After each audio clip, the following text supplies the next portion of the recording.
10 अक्टूबर की रात की बात है।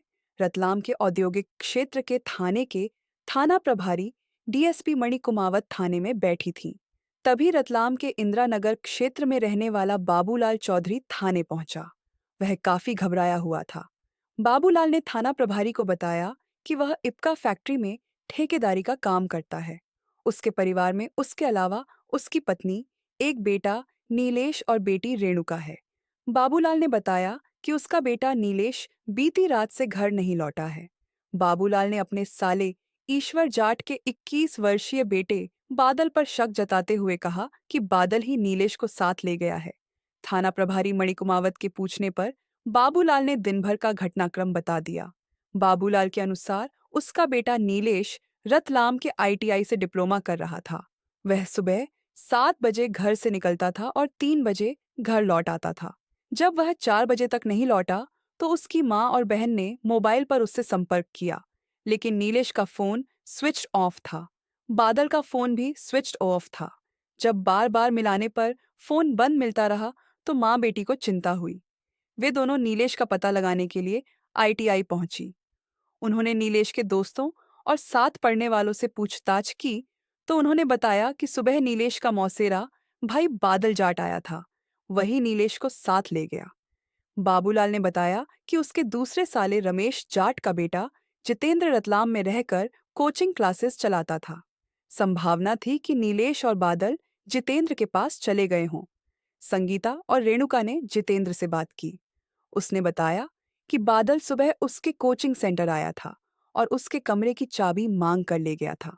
उसका कहना था कि वह गांव से अपनी पत्नी को लेकर आया है और कुछ देर उसके साथ गुजारना चाहता है। जितेंद्र ने उसे चाबी दे दी थी। सवाल यह था कि बादल अगर अपनी पत्नी को लेकर आया था तो नीलेश को बुलाकर ले जाने का कोई तुक नहीं था। एक सवाल यह भी था कि जब उसकी पत्नी कविता नामली गांव में उसके साथ रहती थी तो बादल को उसे रतलाम लाकर उसके साथ कुछ समय गुजारने की क्या जरूरत थी। यह जानकारी मिलने के बाद संगीता और रेणुका जितेंद्र के अलकापुरी स्थित घर पहुंची। वहां कमरे का दरवाजा खुला मिला। अंदर कोई नहीं था। माम बेटी ने अंदर जाकर देखा तो पता चला कमरे का फर्श पानी से धोया गया था। दीवारों पर खून के छींटे भी नजर आए। बकौल बाबूलाल शाम को जब वह फैक्ट्री से लौट कर आया तो माम बेटी ने उसे पूरी बात बताई। उसके बाद ही वह रिपोर्ट दर्ज करवाने आया था। थाना प्रभारी कमावत को मामला गंभीर लगा। उन्होंने इस मामले की सूचना रतलाम के एएसपी गौरव तिवारी को दी। उनके निर्देश पर एडिशनल एसपी प्रदीप शर्मा के साथ सीएसपी विवेक सिंह चौहान, एसआई विजय सागरिया, एसआई और अमित शर्मा की टीम जितेंद्र के घर की जांच करने गई। वहां दीवारों पर खून के ताजे निशान पाए गए। पूछताछ के दौरान जितेंद्र ने बताया कि सुबह बादल उसकी कोचिंग क्लास में गया था और घर की चाबी मांग कर ले गया था। लेकिन जब वह शाम को घर आया तो वहां कोई नहीं था। दरवाजे भी खुले हुए थे। सीएसपी चौहान को मामला संदिग्ध लग रहा था। कमरे की दीवारों पर लगे खून के निशान बता रहे थे कि कमरे में कुछ ऐसा हुआ है जो नहीं होना चाहिए था। पूछताछ में पुलिस इस बात का पता लगा चुकी थी कि उस रोज बादल के साथ उसके ताऊ का बेटा संदीप भी रतलाम आया था। पुलिस अधीक्षक गौरव तिवारी के निर्देश पर थाना प्रभारी मणि कुमावत, एसआई विजय सागरिया, प्रमोद राठौर, एसआई अमित शर्मा, भूपेंद्र सिंह सोलंकी आदि की टीम बनाई गई। इस टीम ने बादल व उसके चचेरे भाई संदीप, पिता भुरूलाल जाट की खोजबीन शुरू की। पुलिस की मेहनत बेकार नहीं गई। रात गहराते ही इस टीम ने बादल और संदीप को छतरी गांव से हिरासत में ले लिया। दोनों के चेहरों का रंग उड़ा देख टीआई कुमावत समझ गए कि नीलेश के साथ कुछ बुरा हो चुका है। इसलिए उन्होंने पूछताछ में सख्ती बरतनी शुरू कर दी। नतीजा यह निकला कि सख्ती के चलते कुछ ही देर में बादल और संदीप ने नीलेश की हत्या की बात स्वीकार कर ली। उन्होंने बताया कि नीलेश की लाश रतलाम से 140 किलोमीटर दूर मांडू के पास घाटी में फेंकी थी। रात में 2 बजे पुलिस टीम लाश बरामद करने के लिए मांडू रवाना हो गई। दिन निकलते ही पुलिस ने दोनों आरोपियों की निशानदेही पर मांडू से थोड़ा पहले आलमगीर गेट के पास 40 फुट गहरी खाई में पड़ा लोहे का बक्सा खोज निकाला। इस बक्से को निकालने में पुलिस को काफी मेहनत करनी पड़ी। बक्से को खोला गया तो उसके अंदर दरी में लिपटी नीलेश की लाश मिल गई। लाश के हाथ पैर बंधे हुए थे और उसके गले पर चाकू का गहरा घाव था। जहां बक्से में लाश मिली थी, उससे थोड़ा पहले एक गहरी घाटी में बेसबॉल का बल्ला, चाकू और आरोपियों के कपड़े भी मिल गए। आरोपियों ने बताया कि मृतक का मोबाइल उन्होंने रतलाम से मांडू जाते समय कहीं रास्ते में फेंक दिया था। मोबाइल खोजने के लिए पुलिस की एक टीम लगा दी गई। प्राथमिक कार्रवाई करके पुलिस ने पोस्टमार्टम के लिए बॉडी अस्पताल भेज दी। पूछताछ के लिए दोनों आरोपियों को एक दिन के रिमांड पर लिया गया। पूछताछ में बादल जाट ने नीलेश की हत्या का जो कारण बताया, उससे कहानी कुछ इस तरह सामने आई। नमस्कार दोस्तों, मैं ज़ेबा आरजू। कहानी में आगे बढ़ने से पहले एक छोटी सी गुजारिश है दोस्तों, वीडियो को लाइक करें, शेयर करें, चैनल को सब्सक्राइब जरूर करें। तो चलिए शुरू करते हैं। नीलेश के पिता बाबूलाल मूल रूप से पचोड़ गांव के रहने वाले थे। पिछले कई दशकों से वह इप्का कंपनी में ठेका लिया करते थे। इंद्रलोक नगर में उन्होंने अपना घर बना लिया था और परिवार के साथ रहते थे। ठेकेदारी के चलते कंपनी के अधिकारियों से उनकी अच्छी जान पहचान थी। इसलिए 12वीं के बाद उन्होंने बेटे नीलेश को आईटीआई से टर्नर ग्रेड का कोर्स करने की सलाह दी, ताकि पढ़ाई के बाद अपने संबंधों का लाभ उठाकर उसे आसानी से नौकरी दिला सके। नीलेश की एक मौसी बिलपांग थाना क्षेत्र के छतरी गांव में रहती थी। उसका बेटा बादल नीलेश का हमउम्र होने के साथ साथ उसका अच्छा दोस्त भी था। बादल 12वीं करने के बाद बीए कर रहा था। चूंकि उसके पिता की गांव में अच्छी खासी खेती किसानी थी, सो उसे नौकरी की चिंता नहीं थी। बीते साल अप्रैल महीने में घर वालों ने उसकी शादी मांडू इलाके के एक गांव में रहने वाली 18 वर्षीय कविता से कर दी थी। कविता केवल नाम की ही कविता नहीं थी, बल्कि उसके स्वभाव में भी कविता सी रची बसी थी। खूबसूरत तो वह थी ही। हाल ही में 18 साल पूरे करने वाली कविता का अल्हड़पन अभी गया नहीं था। शादी के समय जिसने भी कविता को दुल्हन के रूप में देखा तो देखता ही रह गया। बारात में शामिल बड़े बुजुर्ग जहां दुल्हन में लक्ष्मी का रूप देख रहे थे, वहीं युवक कुछ और देख रहे थे। नीलेश तो कविता को देखकर पगला सा गया था।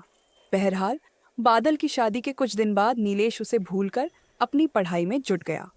इसी दौरान एक रोज बादल कविता को लेकर रतलाम आया और दिन में आराम करने के लिए जितेंद्र से चाबी लेकर उसके कमरे पर पहुंच गया। उसने भाभी को साथ लेकर आने की बात नीलेश को बताई। साथ ही मिलने के लिए उसे जितेंद्र के कमरे पर बुला लिया। नीलेश जितेंद्र के घर पहुंचा तो बंद दरवाजे के पीछे से आ रही चूड़ियां खनकने की आवाज सुनकर चौंका। वह दरवाजे की झिर्री से अंदर झांकने लगा। उसने कमरे के अंदर का नजारा देखा तो उसका खून गर्म होने लगा। छोटे से गांव से आई कविता देह के खेल में न केवल बादल का साथ दे रही थी, बल्कि उस माहौल में भी पूरी तरह डूबी हुई थी। कविता का यह रूप देखकर नीलेश का दिल और दिमाग दोनों घूम गए। उसे लगने लगा कि कविता अगर उसे मिल जाए तो उसकी दुनिया भी रंग बिरंगी हो जाएगी। कुछ देर बाद जब कविता और बादल अलग हुए तो नीलेश ने दरवाजे पर दस्तक दी। बादल ने दरवाजा खोलकर उसे अंदर बुला लिया। नीलेश जब तक वहां रहा तब तक चोर निगाहों से कविता को ही निहारता रहा। बात बात में उसने कविता से उसका व्हाट्सएप नंबर ले लिया। इसके बाद उसने कविता से वादा किया कि वह उसे रोज मैसेज भेजा करेगा। इसके बाद नीलेश कविता को दिन में कई कई बार मैसेज भेजने लगा। कभी कभी वह फोन भी कर लेता था। कविता स्वभाव से चंचल तो थी ही, कभी कभी वह देवर से हंसी मजाक कर लेती थी। नीलेश तो जैसे भाभी से हंसी मजाक को अपना जन्मसिद्ध अधिकार मानता था। धीरे धीरे वह नीलेश के मजाक का जवाब भी मजाक में देने लगी। इससे नीलेश को लगा कि कविता उसकी ओर आकर्षित है। इसी बात को ध्यान में रखकर कुछ दिन बाद वह उसे व्हाट्सएप पर अश्लील चुटकुले और फोटो भी भेजने लगा। पहले तो कविता ने इसका कोई जवाब नहीं दिया, लेकिन कुछ समय बाद वह भी ऐसे चुटकुलों पर प्रतिक्रिया देने लगी। इसे लाइन क्लियर मानकर नीलेश ने उसे अश्लील वीडियो भेजने शुरू कर दी। साथ ही वह फोन पर मिलने की बात भी करने लगा। बताते हैं कि कविता का गांव ज्यादा दूर नहीं था। 1 से 2 बार वह कविता से मिलने छतरी गांव भी पहुंच गया। लेकिन इससे पहले कि नीलेश की बात बन पाती, इस बात की बादल को खबर लग गई। उसने नीलेश से इस तरह की हरकतें बंद करने का कहा, लेकिन नीलेश कविता में ऐसा खो चुका था कि उसे कविता के सिवा कुछ और दिखता ही नहीं था। उसने बादल की बात पर ध्यान नहीं दिया। वह पहले की तरह ही कविता को व्हाट्सएप पर हर तरह के मैसेज, फोटो और वीडियो भेजता रहा। इस बात को लेकर कई बार बादल और उसके बीच झगड़ा भी हुआ। इसके बावजूद नीलेश के सिर से कविता भाभी की चाहत का भूत नहीं उतरा, तो बादल ने उसकी हत्या करने की ठान ली। इसके लिए योजना बनाकर वह 10 अक्टूबर को अपने चचेरे भाई संदीप को लेकर रतलाम आया। रतलाम आकर उसने मौसेरे भाई जितेंद्र से झूठ बोलकर उसके कमरे की चाबी ले ली। फिर वह आईटीआई पहुंचा, जहां उसने नीलेश से कविता के रतलाम आने की बात कही और उससे मिलने के लिए जितेंद्र के कमरे पर चलने को कहा। कविता रतलाम आई है, बादल खुद उसे कविता से मिलवाने के लिए बुलाने आया है। यह सोचकर नीलेश के मन में लड्डू फूटने लगे। वह बिना सोचे समझे क्लास छोड़कर बादल के साथ अलकापुरी स्थित जितेंद्र के कमरे पर पहुंच गया। वहां बादल कविता को मैसेज भेजने की बात को लेकर उससे विवाद करने लगा। नीलेश को भी तैश आ गया। उसे यह पता नहीं था कि बादल योजना बनाकर आया है। कुछ देर बाद बादल और संदीप ने उसके ऊपर बेसबॉल के बल्ले से वार कर दिया। नीलेश ने विरोध किया तो दोनों ने उसके हाथ पैर बांध दिए।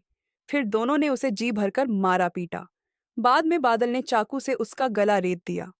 कुछ देर तड़पने के बाद नीलेश मर गया तो दोनों बाजार से बड़ा संदूक खरीद कर लाए और नीलेश की लाश बोरे में भरने के बाद दरी में लपेटकर संदूक में बंद कर दी।